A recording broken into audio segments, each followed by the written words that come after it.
The Whispering Serpent. On the eve of the confrontation, Onika stood at the edge of the forest, staring out into the darkness. She had never been so afraid, but she knew there was no other option. They had to stop this, no matter the cost. Chik joined her, his expression grim. "Are you ready for this?" Onika nodded, though her heart was pounding. "I have to be. We can't let this thing destroy everything." Chik placed a reassuring hand on her shoulder. "We'll get through this. Together." As the two of them stood in the silence, the night around them seemed to hold its breath, waiting for the storm that was about to come. The night of the ritual arrived, and the air was thick with tension. Obina led them deep into the forest, to a hidden clearing where the entity had been sealed centuries ago. The ground beneath their feet seemed to pulse with an ancient power, and Onika could feel the weight of history pressing down on her. Princess stood at the center of the clearing, her hands raised as she chanted in an ancient language. The symbols they had drawn glowed faintly in the moonlight, and the air crackled with energy. Suddenly, the ground began to tremble, and a low, rumbling sound filled the air. The entity was awakening. Obina's voice rang out, commanding and strong. "Now!" Onika and Chik joined in the chant, their voices blending with Princess as they called upon the ancient powers to seal the entity away once more. But as the ground shook and the air grew heavy with dark energy, Onika realized something was wrong.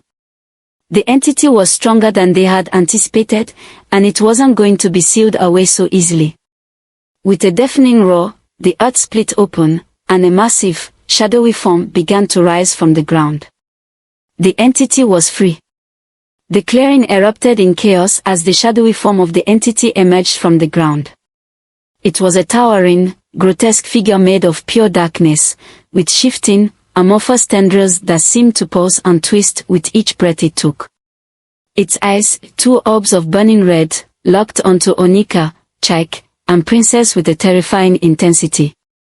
Onika felt a surge of fear wash over her, but she steeled herself, gripping her staff tightly. The symbols on the ground flickered and dimmed as the entity's power grew. It was stronger than anything she had imagined, and its presence seemed to sap the very life from the air around them. Chik raised his machete, but Obina stepped forward, his voice commanding. "Weapons will do nothing. This is beyond any physical force. We must bind it before it fully awakens." Princess continued chanting, her voice strained as the power of the entity pressed against them like a crushing weight. Onika joined in, trying to focus, but the entity's presence was overwhelming. It radiated pure malice, a hunger that sought to consume everything in its path. Suddenly, one of the entity's tendrils lashed out, striking the ground near Chik. He leapt back, narrowly avoiding the blow, but the force of it sent him sprawling to the ground. "Chik!" Onika shouted, rushing to his side. She pulled him to his feet, but they were both panting, the effort of resisting the entity's power already taking its toll. "We're not going to make it," Chik gasped, clutching his chest. Onika looked around desperately. Obina was standing firm, his hands raised as he spoke in a language that was older than anything she had ever heard. Princess was still chanting, but her voice was weakening. The entity roared again, its tendrils whipping through the air like serpents. It was growing stronger with each passing second, feeding off their fear and exhaustion. "We need to find its weakness," Onika shouted, her voice barely audible over the roar of the wind and the entity's growls. Obina's eyes flicked toward her, his expression grim. "Its weakness lies in its origin. This thing was born from the greed and violence of those who first tried to control it. If we remind it of what bound it in the first place, we can weaken it." Onika's mind raced. She didn't know the full history of the entity, but Princess did. She had to trust Princess to guide them through this. "Princess!"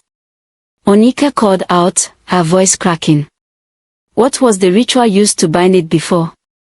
Princess, her face pale and sweat running down her brow, looked at Onika with wide eyes. It was blood. Blood was used to bind the entity to this place. Onika's stomach twisted. Blood. Was this how her people had been bound to this land for generations, through sacrifice? The realization hit her like a hammer. Princess hesitated for a moment, but then her face hardened with resolve. It requires a life to be bound. The blood of someone tied to this land, just as it was before. Onika's heart dropped. No, she whispered. There must be another way. But Princess shook her head. The entity was bound through blood, and it can only be bound again the same way. There's no other way. Chik, still panting but standing tall, spoke up. If that's what it takes, then I'll do it. I won't let this thing destroy our village. Onika's eyes filled with tears. No, Chik, you can't. There has to be another way. But Chik shook his head, his gaze unwavering. This is bigger than us, Onika. If it takes my life to save everyone, then so be it. Obina stepped forward, his face grim. There is a ritual, a final binding. If someone willingly offers their life to the entity, it will be sealed away once again. But the sacrifice must be done at the heart of the ritual. Onika's hands trembled as she reached for Chik's arm. I won't let you do this. But Chik gently pulled away from her. You have to let me. This is my choice. The ground trembled beneath their feet as the entity roared again, its tendrils thrashing wildly. Time was running out. The sky above them seemed to darken, and the air was thick with a sense of impending doom. Princess moved to Chik's side, her expression sorrowful. We'll begin the ritual. Stay strong. Onika felt a crushing weight on her chest, her mind reeling. She couldn't lose Chik. Not like this. But as she looked into his eyes, she saw the determination there, the resolve to protect their home, no matter the cost. As Princess and Obina began the final chant, Chik stepped forward toward the center of the glowing symbols on the ground. The entity's eyes burned brighter, its tendrils slowing as if sensing the coming sacrifice. Chik, Onika whispered, tears streaming down her face. He turned to her one last time, a small smile on his lips. It's okay. This is what I was meant to do. Then, without hesitation, Chik knelt in the center of the ritual, his hand steady as he offered his life to the entity. The ground beneath him pulsed with a dark energy, and the air around them seemed to still. The entity loomed overhead, its tendrils curling toward Chik, as if drawn to the sacrifice. The glowing symbols on the ground flared to life, casting a brilliant light across the clearing. Obina's voice rose above the chaos, the final words of the binding ritual echoing through the night. The entity roared, its form writhing and twisting as it was pulled toward the center of the clearing, toward Chik. For a brief moment, time seemed to stand still. Onika's heart pounded in her chest as she watched, unable to move, unable to breathe. And then, with a final, deafening roar, the entity was pulled into the earth, its form dissolving into shadow. The ground trembled violently, and then, all at once, it was over. The clearing was silent, the air still. But Chik was gone. The silence in the clearing was deafening. Onika stood frozen, staring at the spot where Chik had knelt just moments before. The glowing symbols had faded, and the ground was still. The entity was gone, but so was the man who had saved them all. Tears blurred her vision as she dropped to her knees, her chest heaving with sobs. She had lost him. Chik, the man who had fought by her side, who had been willing to give everything to protect their home, he was gone. Princess knelt beside her, placing a comforting hand on her shoulder. He did it, Onika. He saved us all. Onika's hands clenched into fists as she fought to control her grief. She had known Chik was brave, but she hadn't been prepared to lose him. Not like this. Obina stepped forward, his face expressionless. The entity has been sealed away once more. The village is safe, for now. Onika's grief quickly turned to anger. For now. How long before it wakes up again? How many more lives will it take? Obina met her gaze, his eyes cold. The entity is bound to this land. As long as the land remains undisturbed, it will stay sealed. But the price of peace is always sacrifice. Onika shook her head, her voice thick with emotion. I won't let this happen again. We can't keep sacrificing people to this thing. Princess stood, her expression somber. We won't have to. Chik's sacrifice was enough to keep the entity sealed for generations to come. But Onika wasn't so sure. The darkness that had taken Chik was still out there, lurking beneath the surface of their world. And she knew that one day, it would rise again. The village returned to its quiet routine in the days that followed, unaware of the battle that had taken place in the forest. Onika went through the motions, her heart heavy with grief for Chik. But she couldn't forget. She couldn't let herself forget what had happened. And she knew that she couldn't let the village remain ignorant of the danger that lay beneath their feet.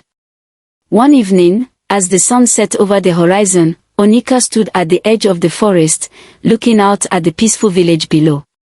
She had made her decision. She would stay. She would stay and watch over the village, just as Chik had done. She would make sure that no one ever disturbed the entity again. And if the time ever came when the entity began to stir once more, she would be ready. Onika turned away from the forest and walked back toward the village, her heart heavy but her resolve strong. She couldn't bring Chik back, but she could honor his sacrifice by protecting the village he had died for. And she would do it alone if she had to. Onika settled into a new routine, her days filled with vigilance and quiet determination. Each night, she would walk the perimeter of the village, her staff in hand, her eyes scanning the forest for any signs of disturbance. The villagers had noticed her increased presence, but she brushed off their concerns with vague assurances of a personal commitment to protect them. Months passed, and though the village was peaceful, Onika's thoughts were always with Chik and the entity that had nearly destroyed them. She spent her evenings at the edge of the forest, performing small rituals to ensure the binding remained strong. One cold, moonlit night, as Onika stood by the clearing where Chik had sacrificed himself, she felt an unsettling chill in the air. The ground beneath her feet seemed to pulse with a faint, ominous energy. She knelt and placed her hand on the earth, trying to sense any disturbances. A rustling sound broke the silence, and Onika's head snapped up. She saw a figure emerging from the shadows, an old man with a long white beard and a worn robe. His eyes were dark and intense, and he moved with a grace that belied his age. "Who are you?" Onika demanded, rising to her feet and gripping her staff. The old man raised his hands in a gesture of peace. "I mean no harm. I am called Is, a guardian of ancient knowledge. I have come to speak with you." Onika's suspicion didn't wane, but curiosity won out. "What do you know of the entity?" Is nodded solemnly. "I know much. The entity you faced is not a mere beast of darkness. It is a reflection of the greed and violence of those who tried to control it. The binding was only a temporary solution. The true way to keep it at bay is to heal the land from the scars of its creation." Onika frowned. "But how? The village is peaceful. We haven't disturbed the land." Isa's eyes softened. "It's not the village that bears the scars but the land itself. There are ancient rites and ceremonies that can heal these wounds, but they require great sacrifice and unity. You must gather those who are willing to work together to mend what was broken." Onika's mind raced. The idea of uniting the village for such a cause seemed impossible, but Isa's words carried a weight of truth. "And if we don't? The entity will remain bound, but its influence will persist in the darkness. It will only be a matter of time before it finds another way to manifest." Onika returned to the village with a renewed sense of purpose. She began to speak to the elders, gathering support for the rituals Is had described. Many were skeptical, remembering the recent sacrifice with a mix of grief and reluctance. But Onika's determination was infectious, and gradually, the villagers began to come around. A meeting was called, and the entire village gathered in the central square. Onika stood before them, her voice steady and clear. We have faced great darkness and lost much. But if we do not act now to heal the land, the darkness will linger, and we may face greater dangers in the future. Princess, who had remained by Onika's side, added, we must come together, not only to protect our home but to honor the sacrifice of those who have given their lives for us. The villagers murmured among themselves, the weight of Onika's words sinking in. Is joined them, his presence adding a sense of gravity to the occasion. He explained the ancient rites and the importance of the healing ceremonies. The decision was made. The village would undertake the rituals to heal the land, even if it meant confronting the pain and loss of the past. There was a sense of unity in the air, a collective resolve to make things right. The following days were filled with preparation. The villagers worked together, gathering herbs, crafting ceremonial objects, and preparing the clearing for the ritual. It was a time of reflection and community, a healing process in itself. On the night of the ritual, the clearing was transformed. Bright, intricate patterns were drawn on the ground, and a large fire burned at its center. Is, Princess, and Onika led the ceremony, their voices blending in a harmonious chant that echoed through the night. As the ritual progressed, the energy in the air shifted. The ground beneath them seemed to breathe with a new life, and the oppressive weight that had hung over the village began to lift. Onika felt a profound sense of peace, as if the land itself was sighing with relief. The final phase of the ritual required a symbolic act of sacrifice, an offering of symbolic blood from each participant, not their own, but from a chosen animal that represented the land's connection to the people. This act of renewal was both poignant and powerful, bridging the gap between past grievances and future hope. The morning after the ritual was crisp and clear. The villagers woke to a sense of renewal, their spirits lifted by the shared effort and the symbolic act of healing. The land seemed to shimmer with a new vitality, the scars of past conflicts beginning to fade. Onika walked through the village, her heart lighter than it had been in months. The healing rituals had bound the community together in a way that was deeply meaningful. She looked out over the land, feeling a sense of accomplishment and hope. Is approached her as she stood by the edge of the forest, his eyes reflecting a deep wisdom. The land is healed, and the entity is bound. But remember, the true strength of your village lies in its unity and resolve. Protect its peace and cherish it. Onika nodded, understanding the gravity of his words. We will. We've learned that the land's healing is a reflection of our own strength and unity. He smiled and began to walk away, his figure slowly fading into the forest shadows. Onika watched him go, feeling a sense of gratitude and closure. With the land healed and the threat of the entity subdued, the village returned to a semblance of normalcy. The memory of Chik's sacrifice remained, but it became a symbol of their resilience and the power of collective action. Onika continued her role as a guardian of the village, but now her watch was one of vigilance and hope rather than fear. She worked to ensure that the peace they had fought for remained intact, fostering a spirit of cooperation and understanding among the villagers. The village thrived in the years that followed. The clearing where the ritual had taken place became a place of remembrance and celebration, a testament to the strength of their community and the power of unity. Onika often visited the clearing, reflecting on the journey that had brought them to this point. The scars of the past were healing, and the future looked bright. The darkness that had once threatened them was now a distant memory, replaced by a hopeful new beginning. As she stood in the clearing, the sun setting in the distance, Onika felt a deep sense of peace. The land was at rest, and so was she. The sacrifice of one had led to the salvation of many, and that was a legacy worth honoring. And as the shadows lengthened and the stars began to twinkle in the night sky, Onika knew that the story of their struggle and triumph would be remembered, not as a tale of fear and darkness, but as a testament to the strength and unity of those who had faced the unknown and emerged victorious. I hope you enjoyed the tale. If so, please like the video, comment, share it with your family and friends, and don't forget to subscribe to the channel and turn on the notification bell for more enchanting tales like this one. Goodbye.